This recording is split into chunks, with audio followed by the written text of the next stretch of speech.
We're ready to start drawing our figure proportions after creating 8 sections on our notebook paper, and the end result will look like this. So we're going to talk about each section and how they fit together and how they make sense, and then we will also label each area. So starting off with this is wide ruled paper, and each section is 3 lines tall. And the first step will be to get the right kind of oval shape for the head. And I'm kind of working in the middle of the paper approximately.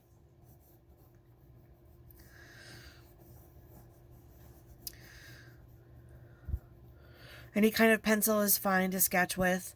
When I create the spine, I'm going to go right down the middle of the head, through number 2, and even through number 3.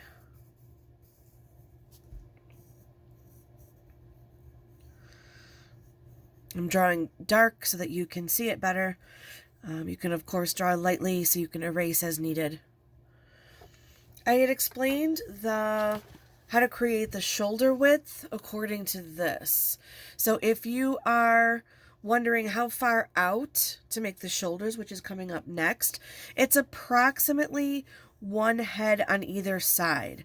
So first I started with this head. I did measure it at 1 inch.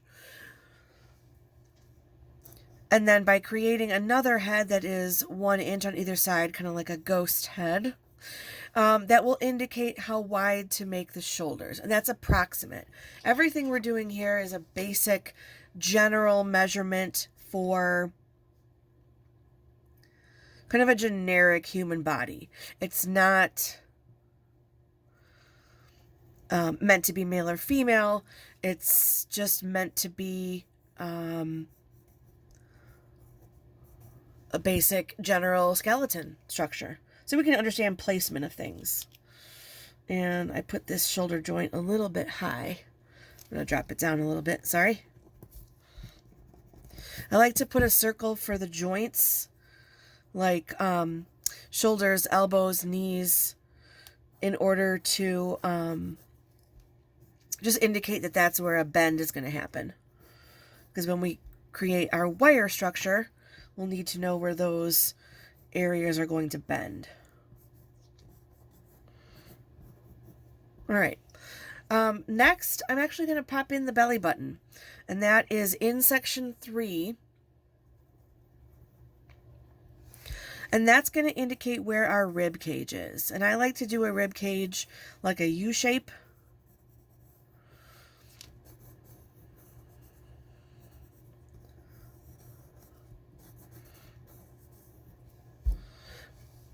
And then in section 4 is the pelvic bone. And I like to do it kind of like an upside down U, like an umbrella. And I call it the mini skirt. Okay, so I'm going to pause here and label. This section is head, and I'm going to also include spine. In section 2, we have shoulder. Number 2 is actually indicating, or the line between 2 and 3, I should say, is indicating the mid-chest.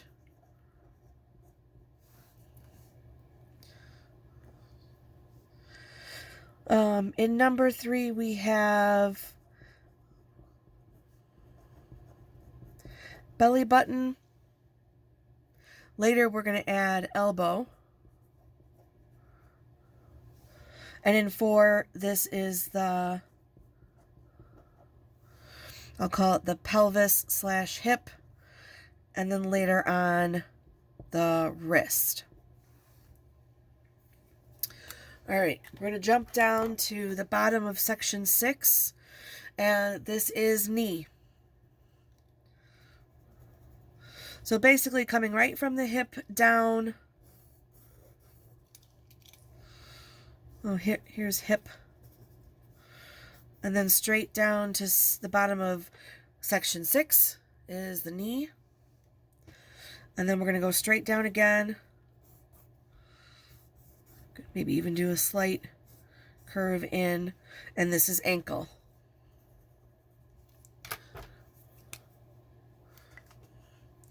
So between 5 and 6, we're going to call this the mid-thigh.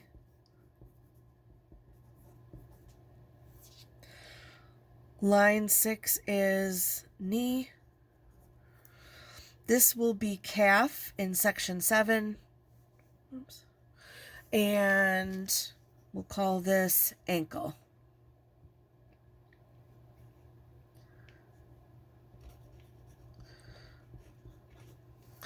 All right, so let's come back up. Obviously, this is like a stick figure. This is like the bone structure. To add mass, I do like a long, stretched out U shape.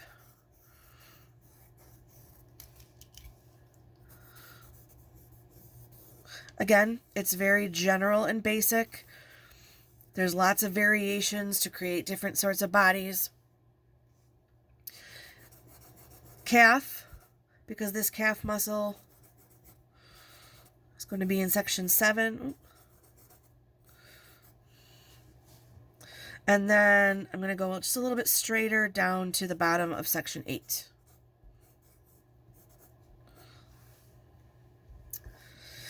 Feet can be very simple. We don't have to get complicated because our little wire figure that we're working towards is not going to have all these little toes and things.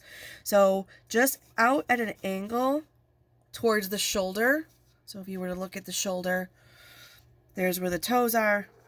Same thing over here. Okay. Just almost like the webbed foot of a duck. If you want to get more advanced, you can.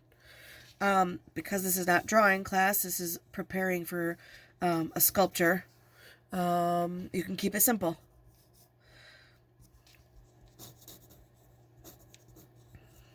Okay.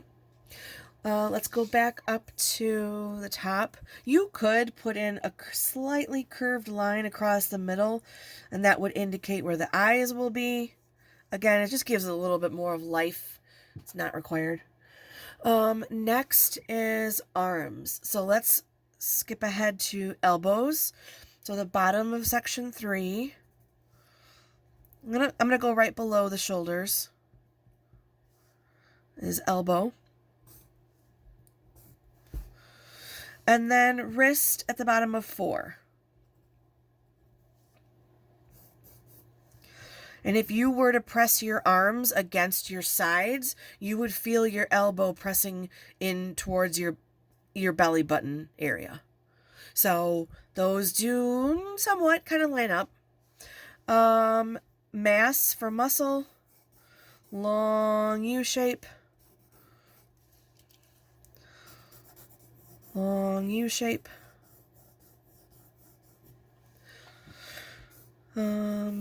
Slightly elongated oval.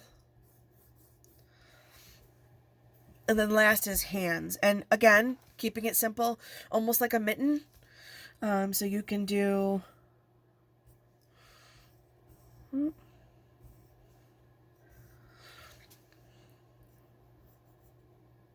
Can add a thumb in there. Just a very basic oval, just to create almost like a mitten. You don't have to go beyond that, unless you want to. Like that. You could. If you want to go further on this because you have previous experience or knowledge, you could. You could add more specific details, muscle mass and rib cage and things like that. That's up to you. But this is our main structure that we need to create our wire figure on top to get those proportions to be accurate. So this is what's next. All right. Did I label everything? Yes. All right. And that's the end result.